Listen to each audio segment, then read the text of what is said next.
Hi, everyone. I'm Austin Schuh. I'm one of the mentors on 971. I'm our software mentor, one of our software mentors. So this class is about modeling robots. So this is part of a three-part series. We're going to have an hour now talking about modeling and then 2 hours about programming. So I find people want to have a little bit of background for how the physics works when we start to program it. Otherwise, I get a bunch of questions. So what I want to do is work through the physics for how a DC motor works, like all the motors that you see on your robot. And then we'll model this elevator here. And then we'll get to program it in the next session. So starting with a simple model of a motor. So we have our input. So we put a voltage into our motor. And so we can model this as a resistor plus a generator. Okay, this is a simple model for a motor. So the generator, the voltage across the generator. Actually, we should probably go over some of the circuit laws just to start with. So the voltage across the motor is the sum of the voltage across the resistor. So from here to here, plus the voltage across the generator. So the voltage across the generator, V equals kV times omega, where omega is the angular velocity. So this says that as we spin the motor faster, we get more voltage across the motor. Let's put our full battery. We put 12 volts across our motor, okay? And we say that our motor is not spinning, okay? It's stopped. So we have two components. We have a resistor and we have a generator. So what will all the voltage drop be across here? Yes. So we'll have 12 volts across the resistor. Does anyone remember the equation for the voltage and current across the resistor? So V equals IR. So what this says is when we put 12 volts in, we're going to get equivalent, max current. We get a lot of current. So one of the other interesting things we can look at here is, say we're spinning at, we can spin at omega equals 12 over kV. This would be the fastest the motor will go. Then what's the current going to be in our motor? Okay, I'll try repeating the question again. You got it? Okay. So say our angular velocity is 12 over kV. So then my question is, what's the current? If we put 12 volts into the motor, what's the current through the motor going to be? So maybe we should write up the equation adding these two. We'll see if that helps. So we have the voltage across our motor equals what plus what? Yep.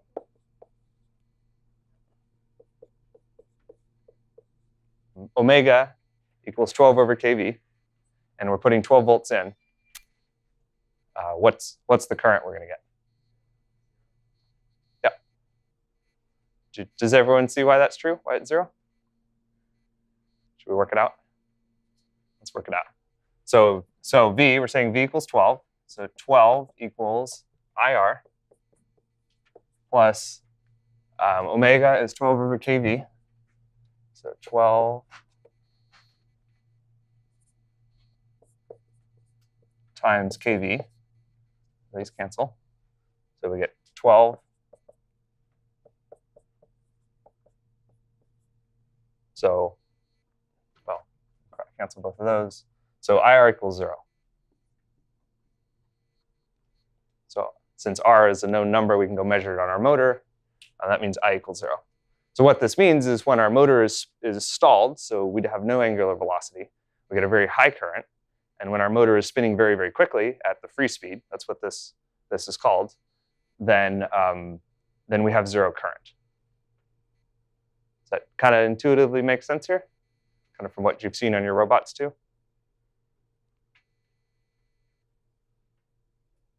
Okay. So there's another really helpful equation here. So we've only talked about the current through the motor. The thing we care about through a motor is how much torque is it going to provide. We apply power, and we get something out of it. So essentially what we have is a motor is a bunch of windings. So it's an electromagnet spinning inside a magnet. Okay. So the equations work out such that the torque, the force that the windings exert when they're in the magnetic field is proportional to the current going through it. So we can go through a bunch of physics to work out exactly what the torque will be, or we can just we can just throw it in a constant and go calculate it empirically. So we're going to pick that approach because it's the easiest approach here. So what we have is our torque tau equals I times kT. So this is our torque constant. So this says if we have 1 amp, how much torque do we get back out?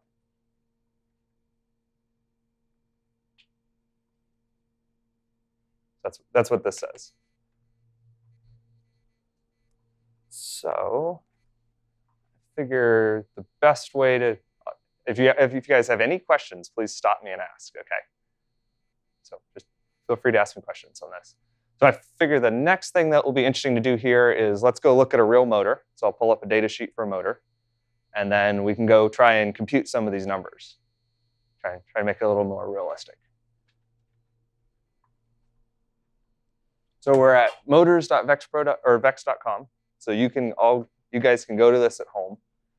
There's a bunch of data here on all sorts of different types of motors that someone's gone and measured for us. I'm going to pick on a sim motor today.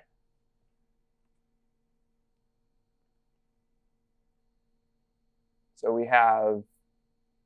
here we have a chart that's trying to describe. Yeah, can you guys all see that? It's well enough. So here we have a chart that's trying to say what we've said with these equations. Okay. So let's see if we can pull some similarities out of this chart to those equations to help us. So what we're saying here is the torque. So we have speed on the bottom, and then we have current, for the most part, current or torque on the vertical axis here. Okay.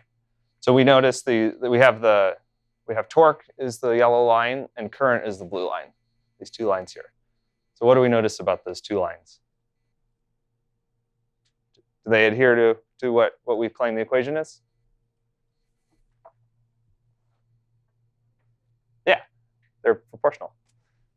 So this is good justification. Someone went and measured our motor, put it on a dyno, and measured at different velocities what the torques were at different currents. And they got a relationship that matches what we have over here.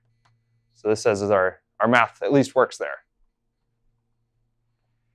All works with all this. So this also shows we get max torque when we have 0 speed, which is what we had computed. Computed that we get a large torque when we have 0 speed, and that when we go full speed, we have 0 torque and 0 current. So that's lining up, which is good. So the next thing I want to do here is let's compute KT and KV. So we have enough information right here to compute it. Let's see if somebody can do that for us. Well, I'll take a stab at it verbally. Okay. So if you look at the equation tau equals I kT, Yep. and you take 2 data points from the graph at a specific velocity or speed, such as 2.41 and 131. Okay. So tau equals 2.41, and I is 131. or Newton meters, was that? Sorry. Oh, Newton meters, yeah. Carries some units. And I equals 131 amps. So then KT equals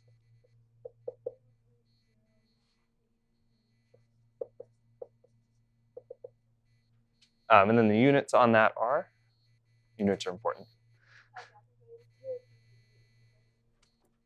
So Newton meters per amp. Which makes sense. KT is telling us the conversion between current and torque. So it's the Newton meters per amp. Which makes sense. So now, let me make sure I got KV the right. I always invert these constants because it doesn't actually matter, but I want to be consistent. Oh, I inverted KV. I'm sorry.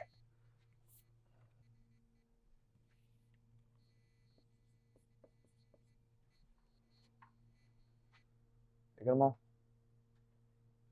Yeah. All right.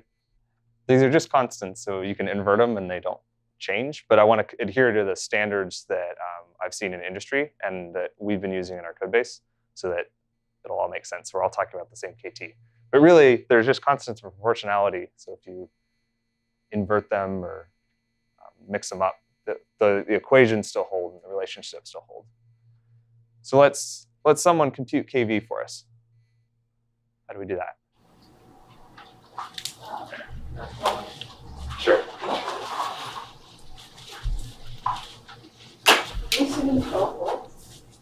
I'm not going to answer that question. Well, we can work in RPM. Okay.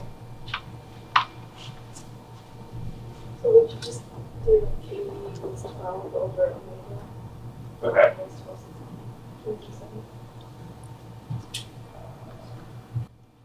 Okay. Well, the answer is no. Okay. Because, so if we look at our equation here, we have V equals IR plus omega over KV. So you picked a point here, 2670. Okay. Right. We don't know the currents. Okay. So we can't fully solve that equation. So we should pick another point. So what's a good point to pick here for this equation? Free speed. Sure. Let's do your same calculation again at free speed.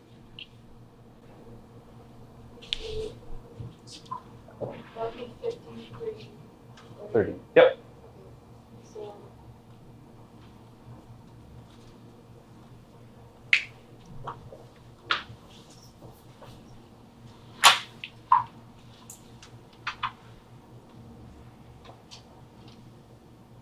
So V equals IR plus omega over KV.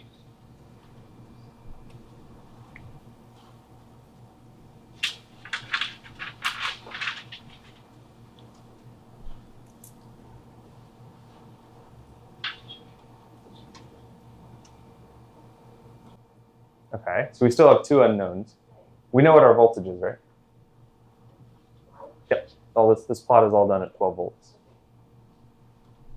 But we now have an R and a KV. So we need to get R.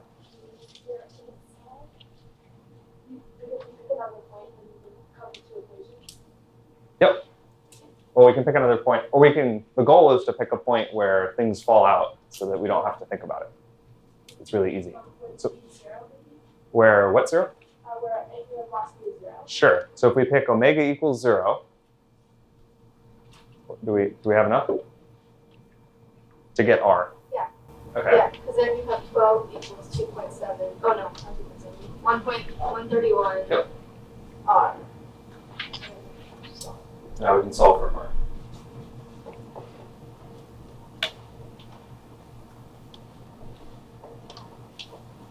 And then we could compute that if it mattered. Yeah. So we've taken, what we've done here is we've taken a real world data sheet and we used a very specific couple points on this, right? So we could also, this table has all of the points we needed here. These have our free speeds, our free current. This will be a small torque, so it won't really affect KV. You have our stall current, our stall torque. So with this data, we have enough to compute KV and KT, which gives us enough to have a basic model for our motor. Points on this plot that let us simplify things, okay? So our basic equation here is V equals IR plus omega over KV. So if we're trying to compute R, and we don't yet know KV, what's a really nice omega to work with? Sure. So we're going to pick points along this axis.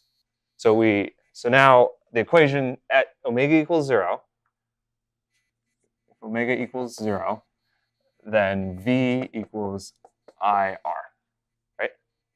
So now we come over to our chart here, and what do we have? Do we have enough information here? So we have an I. This whole chart is done assuming 12 volts, so we have a V. So now we can just divide those out. Any other questions? Take that for a no. Okay, so we now have a simple model of our motor, okay? So now what I want to do is let's hook it up to something. So we're going to pick our elevator here, since that's what we're going to model later today. And let's go work through the physics for if we have a voltage, what happens to the elevator? Okay, so let's clear up some space. Yep. Okay, so let's work out the free body diagram for what's going on. So we can kind of work out how this thing's going to look. So let's draw that out. So we start with, we have a motor. Okay, on it we have a shaft. Okay, so what, looking at our robot here, what do we want to model next? Okay, we're modeling the elevator. So what's the next thing we want to draw here? Sean. A screw shaft or chain or Yep. something that converts rotary motion. First, we're going to have a reduction because we have a gearbox and then a chain. So we're going to do a reduction, and then we're going to have a pulley. So we'll draw that goes up to a bigger pulley. Okay, around, and we come out to drum. Around that, we have a chain.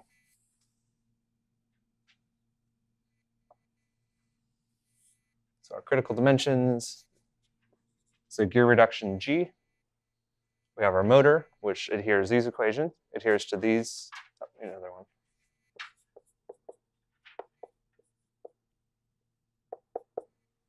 Okay, and then we have a point here on our carriage. Actually, we're going to attach a mass here.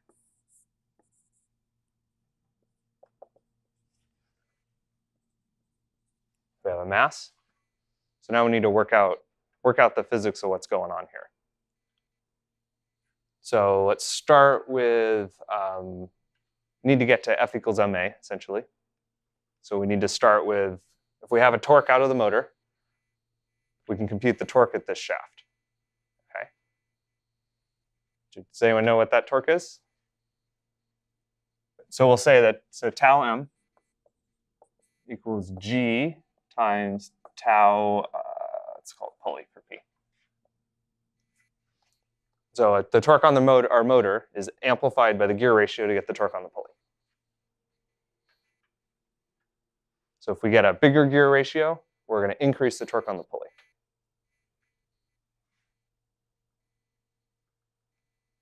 And the converse is true. A smaller gear ratio is going to decrease the torque. That's why we gear things down, so we can get more torque out. Okay, so that still doesn't, we want to get the force on the mass from the torque on the motor. So we still need another equation to get us further. Anyone know what's next?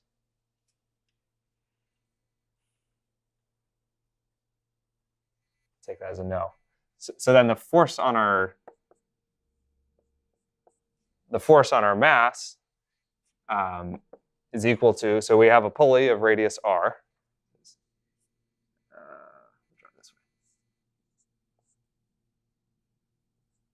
Of radius r. So this is the torque is newtons times meters. So the force is going to be the torque divided by the radius. F equals tau pulley over the radius. We're going to pick little r here so we don't confuse it with our resistance. Okay. So now we have torque. We can get from the torque on the motor to the force on the mass. And then we have force equals mass times our acceleration. So now we're starting to get to have enough equations that we can start combining these and get something that's going to give us, really what we want to do is get, how does the position change over time of our system? So if we apply a voltage, what happens to our position? Because that's something when we go and command a voltage on the motor, we apply 100% PWM, and it gives it 12 volts to the motor. We want to understand what are we going to measure on our encoder. That's real. We can do something with that. So we can start combining these equations. So this is tau m for our motor torque. And let's start. I'm going to erase this. start combining these and simplifying. So we don't really care about the current, so let's combine these two equations here. So we have V equals, so I equals, or tau, right? Tau m over kt equals I. So we can substitute this in here. V equals tau over kt times R plus omega. Okay, so we've gotten rid of one variable, but this still isn't, we can still simplify more things and start combining our equations. So let's put these in. Let's see what we get. So we also know that V equals, since we have this equation, you can say equals G times tau P over KT times R. Omega over KT. Okay. And then we can substitute this one in next. So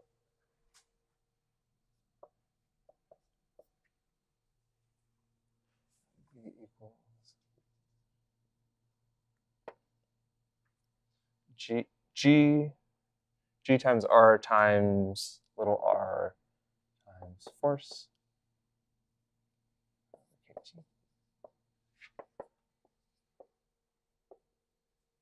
Okay, so we're getting closer, but we still have an omega and we have a force.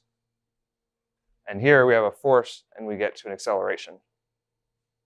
So we need to relate angular terms with linear terms. So we need to say, so this is motor omega r. Oh, sorry, motor. Sorry, m. So this is the speed of the motor, and so we need to get this into the speed of our mass. So how do we do that?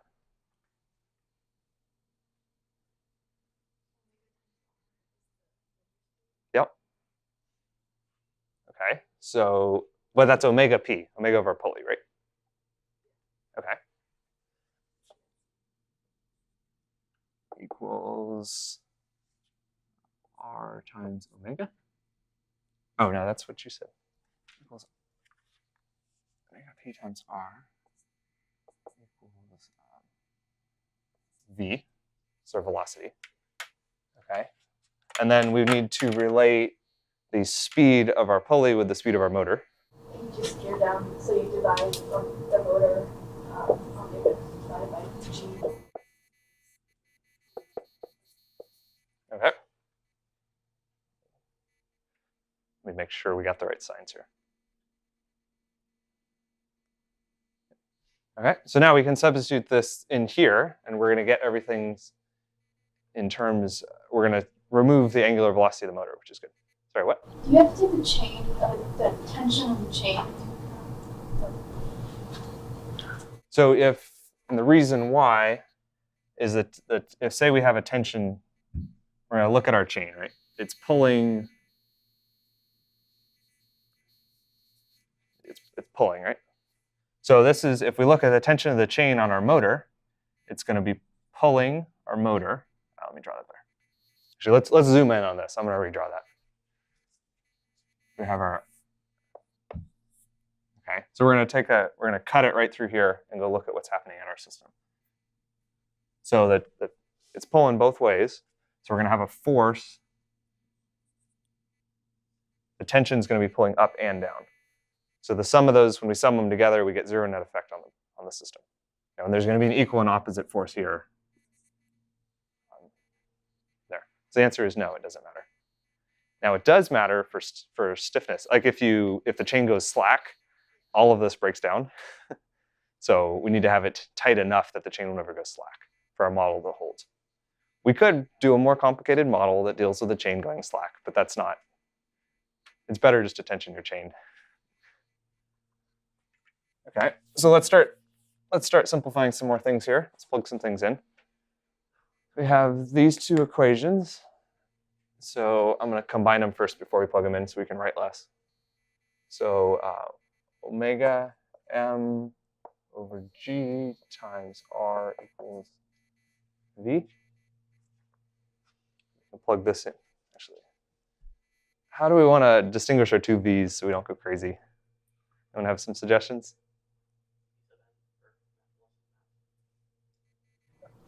Okay, sorry. You have another question, Phil? I had a question about the G. Yeah. So if you gear it down, well, I don't know how your phrasing goes, I guess. If you want to slow, if the pulley runs slower than the motor, Yes. but you get more torque out of it. Yes. So then, doesn't the G have to be, so you have G's tau bigger M. than 1 here.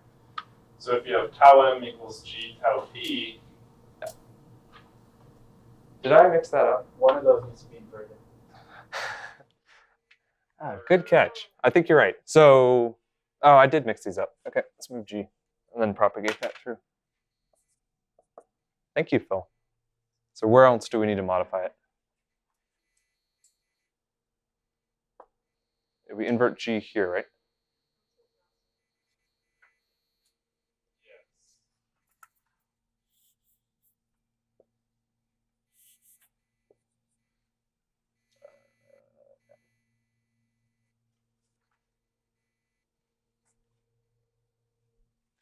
Okay, so now we can substitute. Oh, not quite.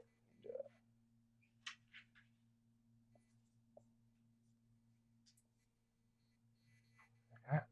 So then V equals.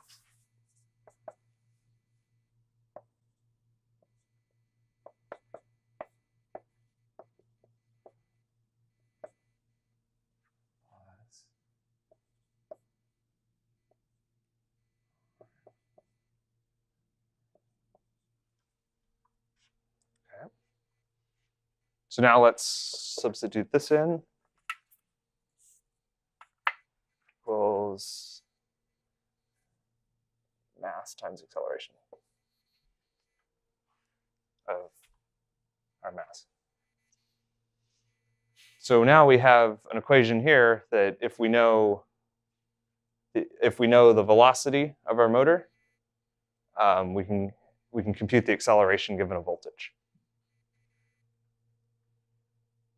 So this is technically a differential equation, but we can solve this by cheating.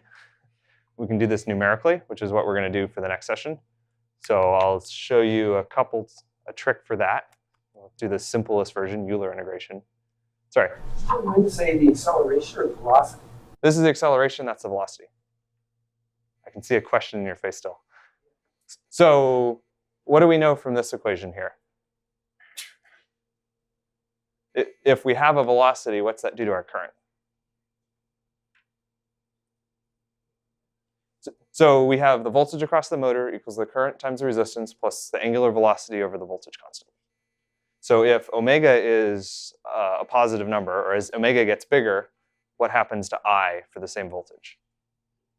Yes. So that says as we go faster, we get less current, and if we get less current, we get less torque. So as we go faster, we accelerate slower. So what we're saying here is as our mass is moving faster, we get less acceleration for voltage. That's why your robots, they accelerate quickly and then they slowly get to your top velocity. So let's try and see how this goes. I'm going to try and show you some ways to deal with this numerically, which we'll then use in the second session. But please stop me if this is going too fast, because we're getting into some pretty good math here.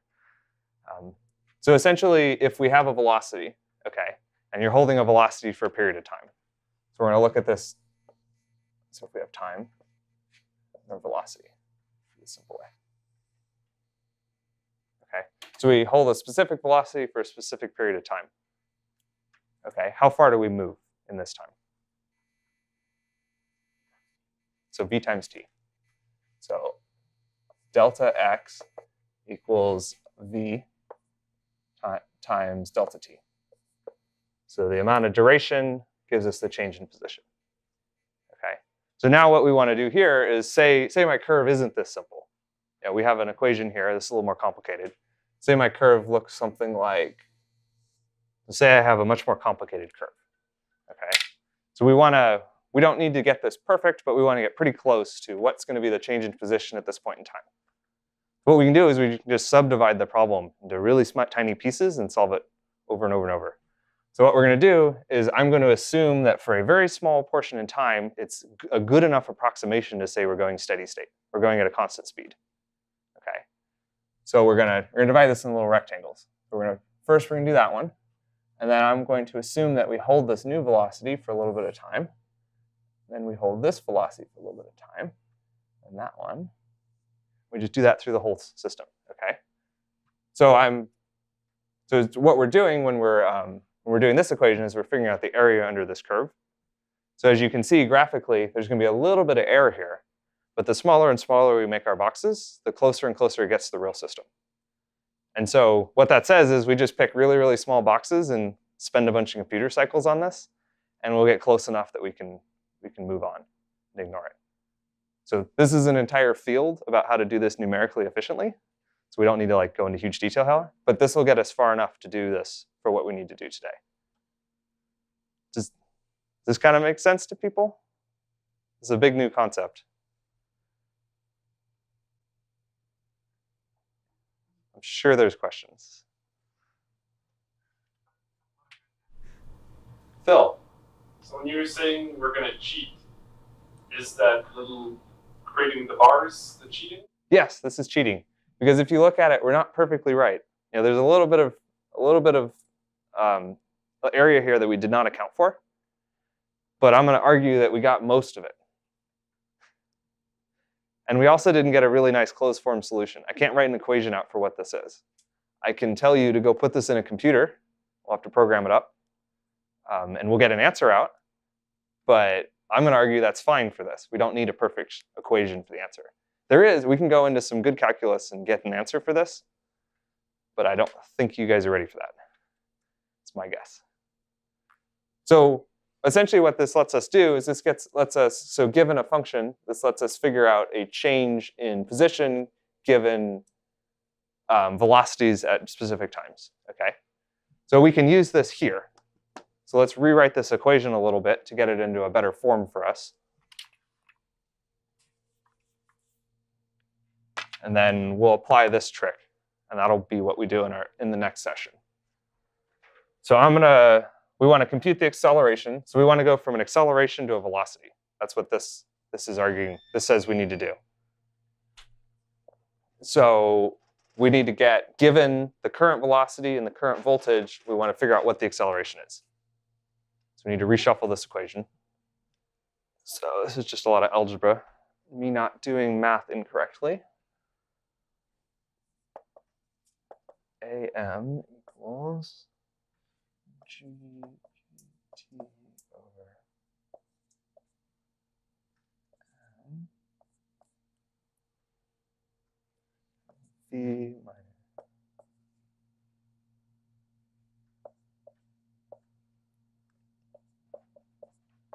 Okay, did I do that right?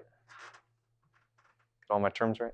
So then what we can do here is so we can say we start our motor at 0 speed, okay? And we're going to just apply 12 volts. So if we know we're at 0 speed and we apply 12 volts, then we can solve this to get an acceleration, okay? So now that gives us a point on our graph here. We can then go and assume that we're going to maintain at a constant acceleration for a small timestamp, say a millisecond. And then that gives us, we can then multiply that by our millisecond. That gives us a change in velocity, which then lets us compute a new velocity and do it again and again and again. So now with a little piece of software, we can figure out what's going to happen to the velocity of our motor. And if we wanted to do velocity to position, we could do this again. Adam. Where do our sensors come into play? Our sensor, say we put an encoder on this shaft, right? Okay, so now we can work out the physics for what is this encoder going to measure given our system, okay? So then in our simulation here, since we're trying to simulate the motor, we could say, given that we know what the physics are and we know how to convert from the physics to the encoder, we can figure out what we're going to measure. So in this case, there's going to be, is it theta, the angle of our encoder is going to be the angle of the pulley in radians times the radius of the pulley is going to give us the distance traveled. So that gives us a way to simulate our sensor. And the other way to do that is you take your sensor, you take your model for your sensor, and you just calculate what the transformation is to get you into physical coordinates, into meters, and go from there. So then you don't have to model it that way. I'm sure you guys have more questions about what we did.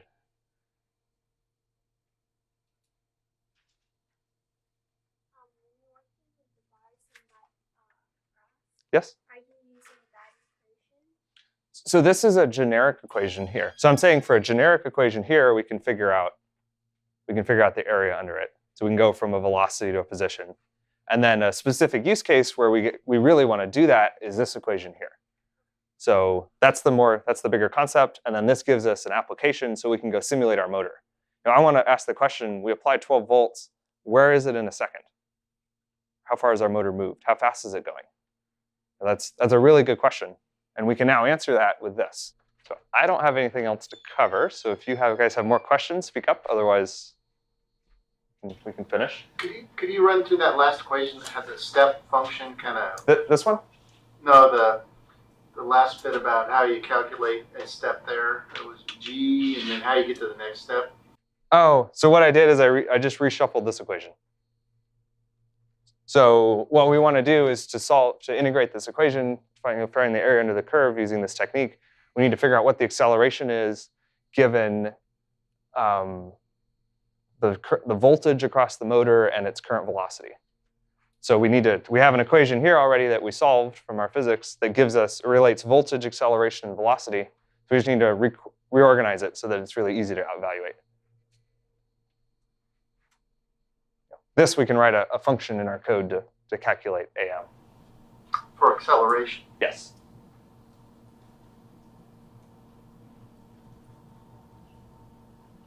Phil.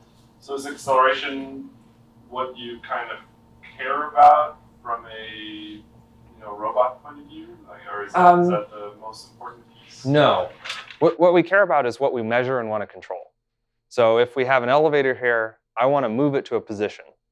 Okay, I want to hold it at a position. So that implies if the position stays constant, that implies the velocity doesn't change. But really, what I care about is to stack boxes with this elevator. I want to move it to 1 meter in the air and hold it. So the acceleration is not something we really care about, but it's something that the physics says we have to care about. So then we can integrate this up to get position. And that position then becomes useful. So like when you start doing like the numerical stuff, how do you decide on time, like a good time step?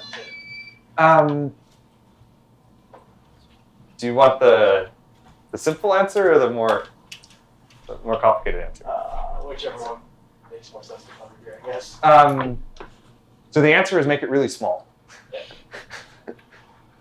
Just go small. Pick accurate numbers and go small. So nothing in our robots changes in a millisecond or a tenth of a millisecond. So let's just pick a number that's about that size. We have really fast computers nowadays. This is not back in your parents' era when the computers were really slow and you had to care. Right now, let's just push limits. So make DT really small and run it. So the more complicated answer is we can figure out the time constant of our system and go an order of magnitude faster than it.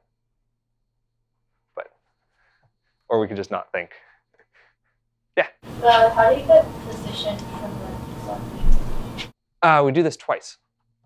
So if we do this trick, so if we compute out, so if we go one timestamp with our acceleration, say we make this A instead of V and time, we'll get out a velocity. We'll get out another plot, right? We can compute a secondary graph that's going to start to come up. And then, so this will be velocity and time. And we can do it again. And that gets its position. Is A sub m the acceleration of the mass? Yes. Okay, then V sub m is also the acceleration? Yes. No, it's the velocity of the mass. Yeah, sorry. So it's how fast it's Velocity of the moving mass. versus how fast it's accelerating. How do we do that with acceleration? So what we're doing is we're making an approximation here when we're solving it with this method. So we can use calculus to do this exactly. But I don't want to go into that here because I don't think we could cover it in a day. It's a lot more background. So what we're going to do is we're going to say for really small periods of time, we're going to assume that the velocity stays constant. And that lets us use this trick here, where we're just going to accelerate at a constant acceleration for a small period of time. We're picking the thing with the highest derivative to go work with. So that would be acceleration rather than velocity or position.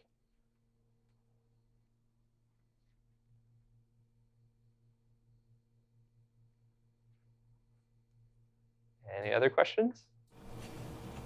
How do you determine the time constant of the system? The hard question. We can take the Laplace transform of that.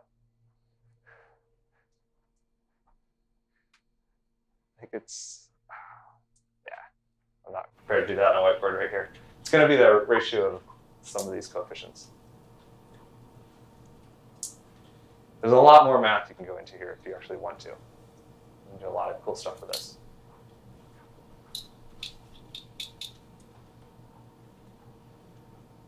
Phil? Do you have to take gravity into account? Yep. Yeah, we can add gravity to this equation. I was ignoring that for now, but we could then have a force here.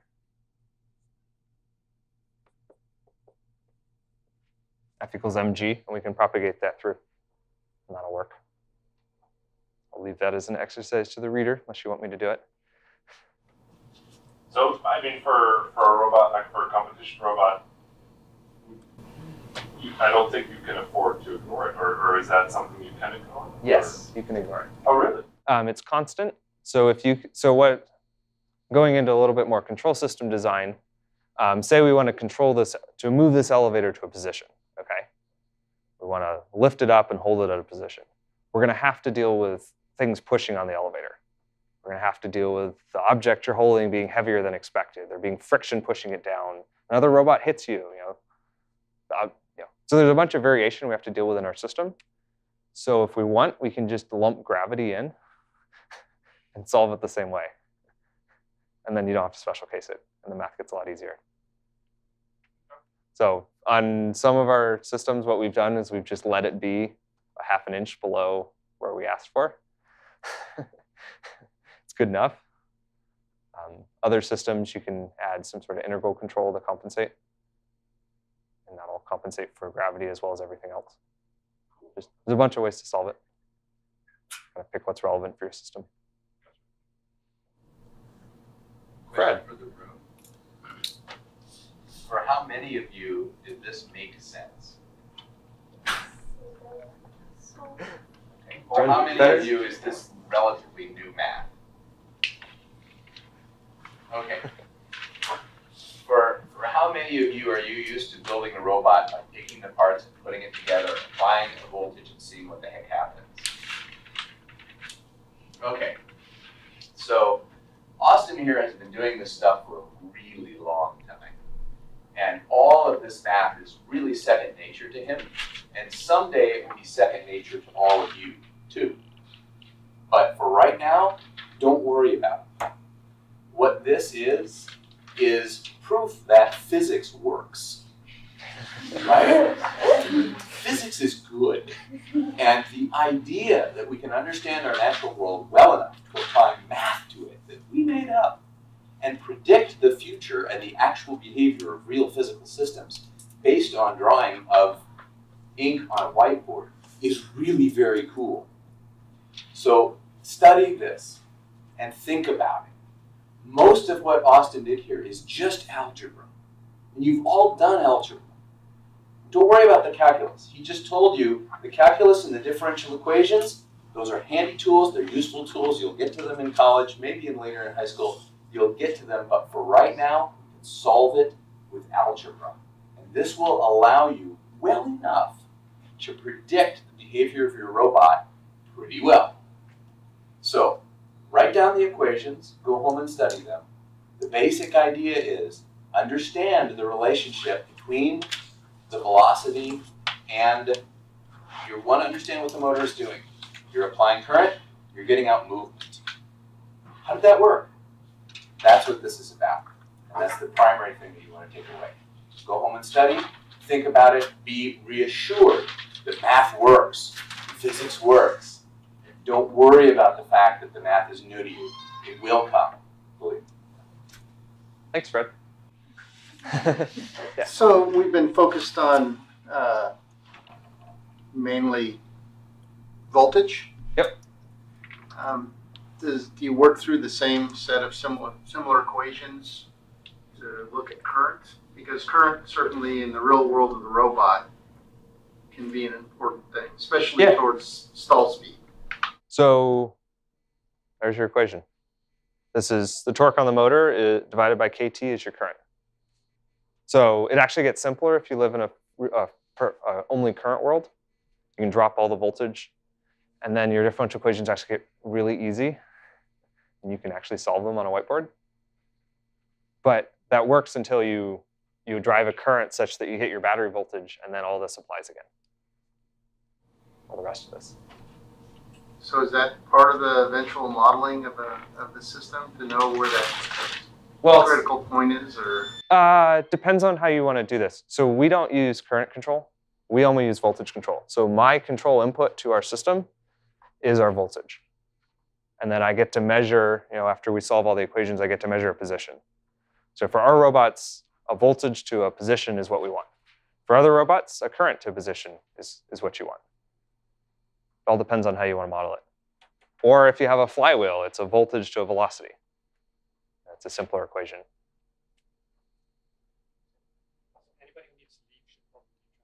Okay. Thank you guys for coming. I'm going to stick around. I don't have anything after this one until the next session. So if you have questions, please come find me and ask them.